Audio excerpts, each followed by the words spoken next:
Hey, John Martinez back with you another day with the 21-day REI Sales Challenge. And we're going to talk a little bit more about negotiating today. So I just want to throw another negotiating tactic at you, and it's called decreasing intervals. So let's jump in. Have you ever read the book If You Give a Mouse a Cookie? If you have, what happens?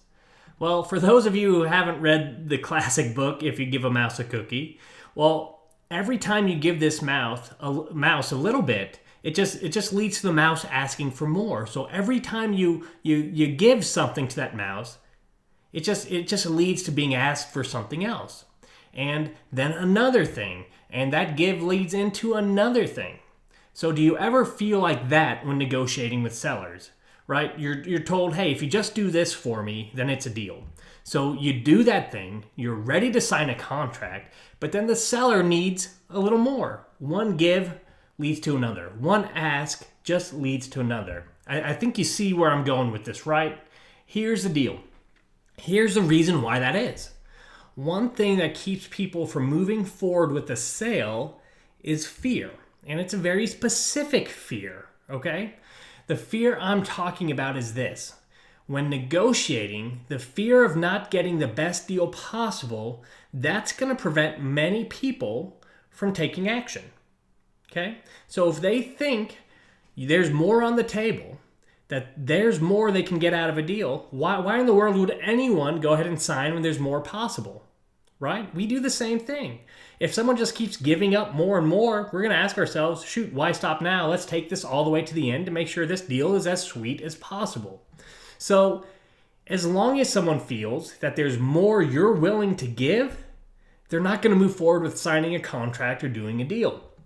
So the question becomes, how do we make people feel like they're getting all that they can out of a deal? How do we relieve this fear of, hey, I might be leaving money on the table if I take the deal now?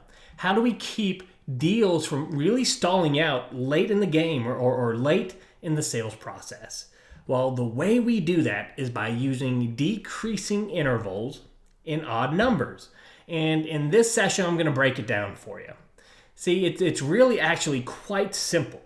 As your concessions get smaller and smaller, it signals to your prospect that you're running out of negotiating room, that you're reaching your limit. Now, we all watch TV and we've seen those shows where people are at the pawn shop or storage wars or buying one thing and how do negotiations go, right? What you're willing to give gets smaller and smaller, right? Here's how it works with money. You might have a house that you're willing to pay about maybe $60,000 for, right? So maybe your first bid on it, you're starting to go back and forth. You've gone through a solid sales process. You're at the end, and would you take $50,000 for it, right? And it goes back and forth. So maybe your next offer is $55,000. Well, they're still pushing. You're going to want to go to, you just took a $5,000 leap. Now let's just make it a $500 leap. Hey, I could do $55,500, and you're getting closer. Your next bid, your next negotiation, the next number you throw out there should be even smaller, maybe $50 higher, $55,550. So you see how those intervals get smaller and smaller. Now on a subconscious level, that's going to signal to your prospect without you having to say anything at all that, hey, we are out of room here. This subconsciously signals that you're coming close to an end. Now, the way you drive this home is by tacking on an odd number at the end of those decreasing intervals.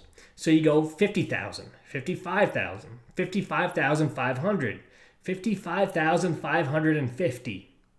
And when you're done, when you want to really drive it home, you toss in an odd number, $55,567.32. Now, I usually throw out a number like this after I've scratched on my pad for a little while and I've really hemmed and hawed about the max I can throw out. And when you come up with an odd number, hey, what are they thinking?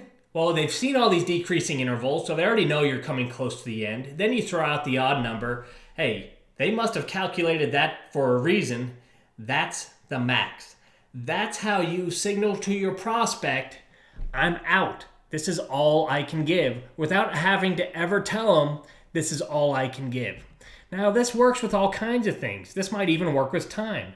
If you need a contract back or someone to take action quickly, don't give them by, next week sometime. Hey, I can extend this a little bit, but I need your answer by 4:35 on Tuesday, right? You need your prospect to feel like they've squeezed everything possible out of the deal.